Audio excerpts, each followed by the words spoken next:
I played the game the way it was supposed to be played. I played injured, and I played with a lot of pride. So I owe everything to the NBA, and a lot of players I played against had some great teammates in Boston. I also got to coach for 3 years some of the finest young men you could ever be around. We didn't win a championship, but we got there. I have to ask you this, finally, once and for all.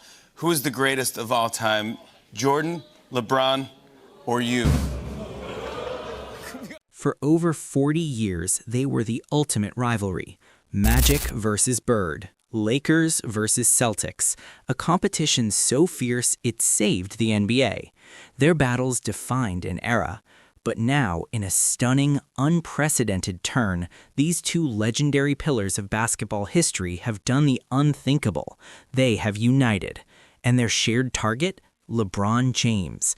In separate interviews that sent shockwaves through the sports world, both Magic Johnson and Larry Bird have launched near-identical, devastating critiques of LeBron's legacy, his influence, and the modern NBA he represents. The greatest rivalry in sports history has found a common enemy. This is the story of the day the past declared war on the present.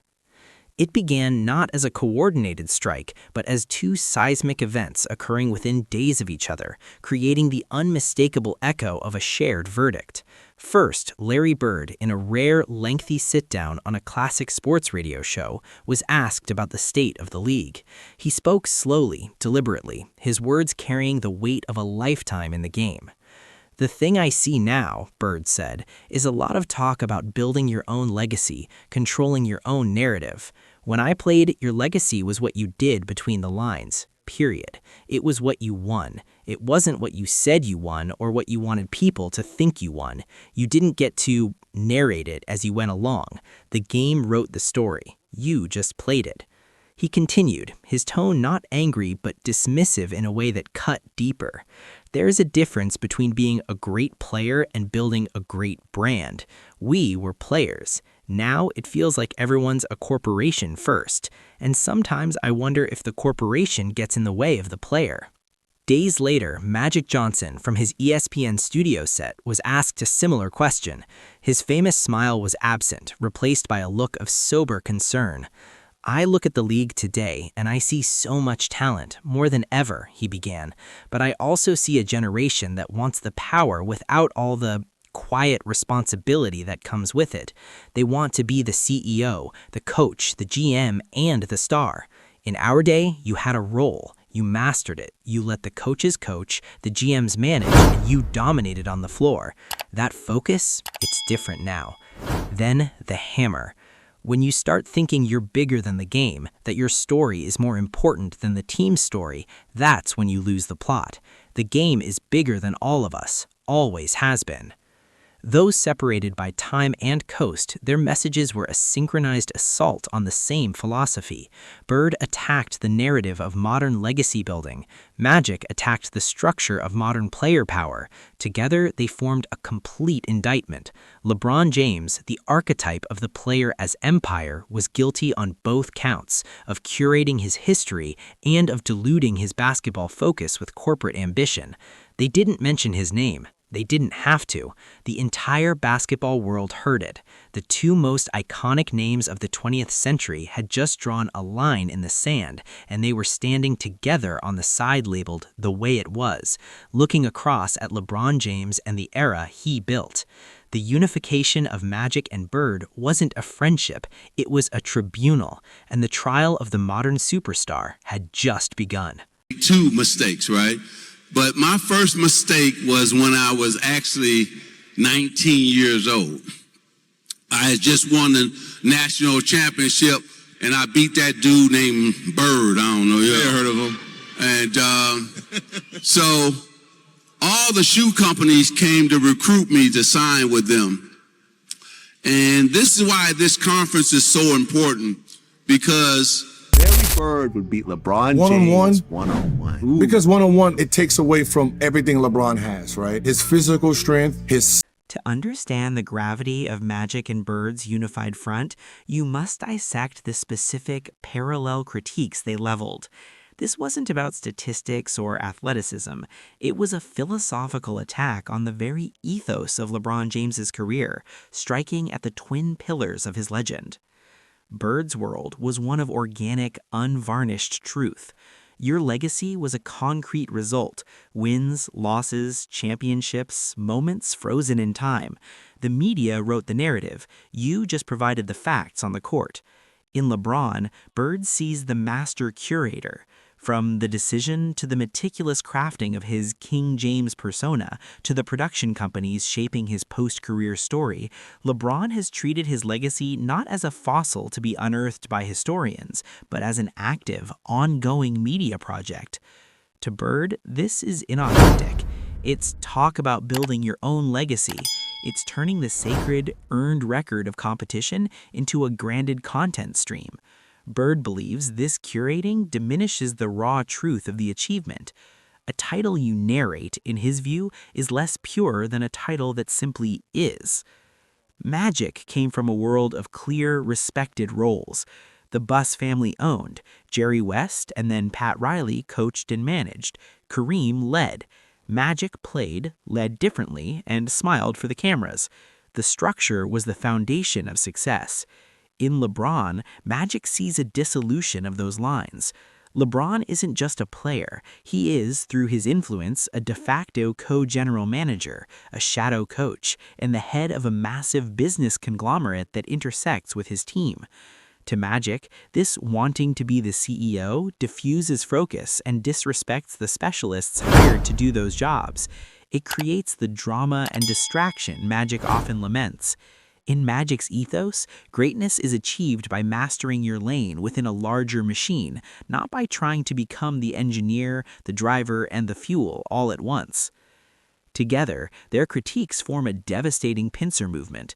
Bird attacks the authenticity of LeBron's legacy, suggesting it's manufactured. Magic attacks the process, suggesting it's inefficient and destabilizing. One says the story is tainted, the other says the method is flawed. It's an indictment of both the product and the production. They're not just criticizing a player, they are rejecting the entire player empowerment, brand-savvy model that LeBron pioneered and now epitomizes. Their unity signals that this isn't a personal grudge, it's a generational stand, a declaration that the basketball values they fought for are being eclipsed by a new set of priorities they cannot and will not respect. I don't know if 70-some thousand can see it, but they're here, probably watching on Jumbotron. But, it's amazing how the game has come so far and all the time they put into it to make it better. So the NCAA has done a great job, and it's just getting bigger and bigger. When we first came in, there's 32 teams. Now there's 64, and a lot of quality teams out there. Yes, and I'd say that we put the madness. With that said, I know we got a lot of Cowboy fans in America. I'm not one. The impact of Magic and Bird's dual critique was not a unified chorus of agreement. It was a cultural earthquake that violently split the NBA's global fan base along generational and ideological fault lines, creating a schism more profound than any team rivalry. For older fans, those who grew up with Bird's cold stare and Magic's smile, this was a moment of profound validation. They saw their heroes finally speaking the truth they'd felt for years. To them, LeBron's career has always felt calculated, a brilliant but corporate exercise compared to the raw, visceral journeys of 80s and 90s stars. The critiques about narrative control and blurred roles put words to their silent unease. Social media forums dedicated to classic NBA erupted with posts like, "They said what we've all been thinking," and finally, someone with real credibility calls out the brand over basketball. This faction views LeBron as the culmination of a soulless, mercenary era, and Magic and Bird as the guardians of the sport's purer past. For the generation that came of age with LeBron, the comments were seen as bitter, out of touch, and hypocritical. Their counter-arguments were fierce. First, hypocrisy. They point out Magic Johnson, the ultra-successful businessman, criticizing others for building brands. They note Bird's own legendary, curated persona of the hick from French lick, which was itself a potent narrative. Second, evolution. They argue LeBron didn't corrupt the game, he adapted to its modern reality. In an age of 24/7 media and social media, controlling your narrative isn't vanity, it's survival. Using your leverage to shape your team isn't disrespect, it's taking ownership of your career in a way they never could. To them, Magic and Bird are legends who can't comprehend the landscape they helped create, lashing out at the very player who mastered it. This division turned every online debate into a brutal generational warfare. Comment sections became battlegrounds where boomer and zoomer insults flew alongside basketball analysis. The debate was no longer about who was better, it was about what better even means. Is it purer to let others tell your story, or is it smarter to tell it yourself? Is it nobler to submit to a hierarchy, or is it more empowered to reshape it? Magic and Bird didn't just critique LeBron, they forced every fan to pick a side in a war about the soul of the sport itself, proving that the most unbridgeable gap in basketball isn't between teams, but between the eras living inside every fan's memory. Of all time. I got excited. My fault. Michael Baker said Larry Bird is the best small forward. No. Some people, I haven't seen Larry Bird like that. You cannot argue over LeBron James. For some people, he is. You can't argue that, bro. You cannot argue that.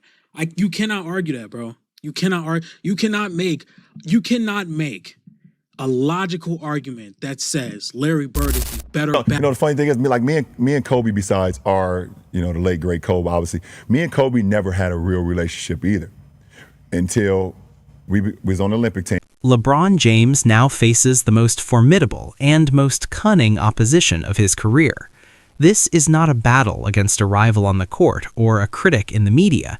It is a battle against myth, against nostalgia, against the sacrosanct memory of a romanticized past embodied by its two most beloved kings. And it is a battle he is structurally positioned to lose. Magic Johnson and Larry Bird have executed the perfect rhetorical trap. They have made their critique personal in implication, but philosophical in framing. They did not say LeBron James is a selfish brand builder. They said the generation wants to be the CEO, and players today narrate their legacy. This allows their supporters to insert LeBron's name while giving them deniability. It's a critique of the forest, but everyone knows they're pointing at the tallest tree. This makes a direct rebuttal from LeBron look defensive, petty, and like an attack on the legends themselves. More importantly, they wield the ultimate weapon, the unimpeachable credibility of lived success. They are not failed players or jealous observers. They are Magic Johnson and Larry Bird.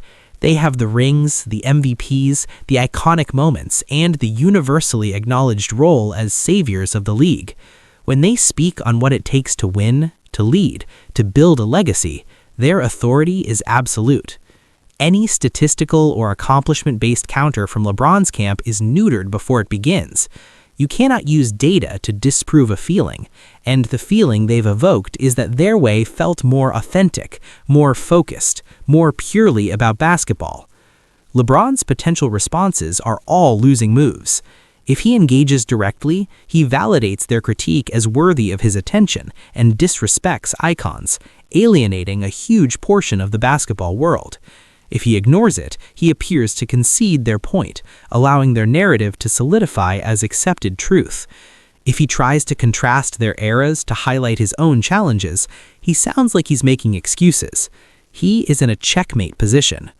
The only path forward is one of silent, sustained excellence. He must continue to play at an historic level and perhaps win. But even another championship won't fully rebut their argument. To Bird, it would be another chapter in a curated story. To Magic, it might be evidence of his influence over the front office. They have successfully reframed the terms of the debate, from what he achieves to how he achieves it. And on the question of how, they have positioned their old-school method as the purer, nobler standard. LeBron can add to his legacy, but he cannot rewrite its origin story or change the power dynamics he pioneered. The legends of the past have united to pass judgment on the king of the present, and their verdict rests not on facts, but on a sentiment he can never truly dispute, that the game, in their eyes, has lost something in his magnificent empire-building hands. doing off the court, whether it's the voting, whether it's just what he's been able to do inside the bubble, outside the bubble. Where does his legacy stands off the court? Oh, it's still being written, Keyshawn, and the things that he's been able to do, building his business with Maverick and There's the people. Why are you not talking to me, Ty Lue? Ty Lue, you tell them why you're not talking to me, and I tell them why I think you're not talking to me. Okay. The unification of Magic and Bird against the LeBron-era philosophy does more than shape a debate.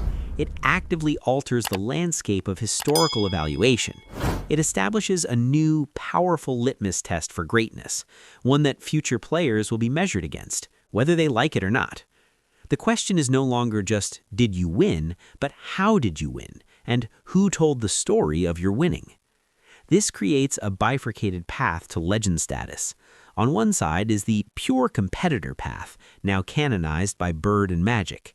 This path prioritizes in-the-moment ferocity, submission to traditional organizational structures, and allowing your game to be your sole spokesperson. Think Tim Duncan, Kawhi Leonard. Their legacies gain newfound luster in the wake of this critique, held up as modern exemplars of the old way. On the other side is the architect-player path, pioneered by LeBron.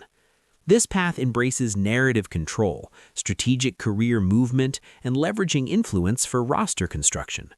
While this has been the dominant model for superstar behavior for 15 years, it now carries an asterisk, a permanent philosophical opposition from the game's most revered figures. Future stars who walk this path, Luka Doncic managing unprecedented offensive control, Zion Williamson with his own media empire, will face the same skepticism. Is he building a legacy or just a brand? Will be a permanent sidebar to their careers. Furthermore, this rift places every active legend in an awkward position. Where does Stephen Curry, who built a dynasty in one city but also leads a vast business and media empire, fall? Where does Kevin Durant, the ultimate pure scorer but also the ultimate modern team-hopping superstar, stand? They are forced into a silent alignment. Do they side with the icons of the past who represent competitive purity, or with their contemporary who fought for the empowered conditions they all enjoy? Their silence on the issue will itself be a telling commentary. Most critically, this establishes Bird and Magic not just as great players, but as the official custodians of basketball's soul. Their joint stance grants them moral authority over the sport's history. They have become the arbiters of what constitutes real greatness, shifting the goalposts for every player who came after them. In uniting, they didn't just criticize LeBron, they formed a permanent committee of two, forever judging the present against the memory of their past. The ripple effect ensures that the GOAT debate is now forever complicated, legacy is forever scrutinized, and the path to basketball immortality now has two distinct and bitterly opposed gates. This ain't nothing but God, brother. It's nothing but God. It's incredible. It's incredible. Yes, yes. Wow. And it can only happen in Atlanta, too. You got to do it in ATL. It only happen in ATL. Only in Atlanta. Only in Atlanta. All right, ladies and gentlemen. So, yeah, let's try to clear the aisles. Bird, for those that don't know, won 3 straight MVPs in the league with the Showtime Lakers and Michael Jordan. The stunning unification of Magic Johnson and Larry Bird against the ethos of LeBron James reveals a final, inescapable truth. Their legacies are now permanently and paradoxically intertwined. They are bound together not by friendship, but by a fundamental conflict that defines the evolution of the sport itself. They have become the two poles of a binary that will frame basketball history for the next century, the era of submission versus the era of sovereignty. Magic and Bird represent the apex of the era of submission. They submitted to cities, to franchises, to coaches, to defined roles. Their greatness was achieved within a rigid structure. They were the brilliant, loyal soldiers of the NBA's traditional empire. Their power was earned on the court and expressed through joy, magic, or ruthless execution, Bird, but it was power granted and contained by the system. LeBron James is the architect and emperor of the era of sovereignty. He did not submit to a structure, he built his own. His greatness is achieved by transcending and often reshaping the structures around him. He is not a soldier of an empire, he is a founding father of a new one, where the player is the nation. His power is leveraged off the court to dictate terms on it. Their conflict is therefore inevitable and eternal. To Magic and Bird, LeBron's sovereignty looks like disrespect, a rejection of the very system that made them legends. To LeBron, their praise of submission sounds like a justification for the limited agency they were forced to accept. In uniting against him, Magic and Bird have performed their final, greatest act of legacy building. They have ensured that their era will never be seen as merely the past, but as a philosophical alternative to the present. They have made the way we did it a competing ideology, not a forgotten history.